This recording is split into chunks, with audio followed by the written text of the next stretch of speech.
ভাই আপনার সঙ্গে একটু কথা বলতে চাই। হ্যাঁ বলো।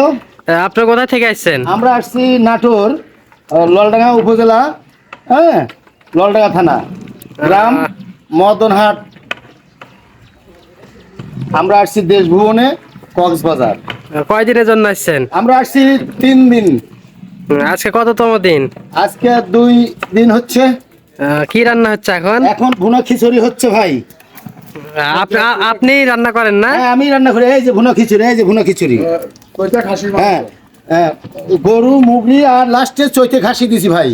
আপনারা কতজন আসছেন? আমরা আসছি মোটামুটি 50 জন। 50 জন। জি ভাই। কি নিয়ে আসছেন আপনারা? আমরা বড় গাড়ি নিয়ে আসছি, ভিআইপি গাড়ি। গাড়ি পার্কিং করছেন না এমনিতেই গাড়ি রাখছেন? পার্কিং করছি, হোটেল নিছি, হোটেলে আসে এখানে রান্না বান্না করতেছি, খাওয়া দাওয়া করে এখন আবার বেড়ানোর উদ্দেশ্যে বাইর হবো। হোটেলের ভাড়া কেমন এখানকার? ভাড়া মানে বিভিন্ন রকম, যার থেকে যেরকম নিতে পারে। আমরাই ঠকে গেছি, আমরা 16,000 টাকা। আর এই আমাদের এই কক্সবাজার কেমন লাগলো আপনাদের? ভালো জায়গা, যেহেতু জায়গা ভালো, দেখার মতন জায়গা। পরিবেশটা ভালো লাগছে তো? হ্যাঁ পরিবেশ ভালো। আচ্ছা, আবার আসবেন তো নাকি? হ্যাঁ যদি আল্লাহ হাতে বাঁচা রাখে আবার আসবো। আচ্ছা ঠিক আছে, তাহলে রান্না করেন আর আমাকে দাওয়াত দেন। আচ্ছা আচ্ছা, দাওয়াত রইলো। চৈতে খাসির ভুনা খিচুড়ি। আচ্ছা ঠিক আছে।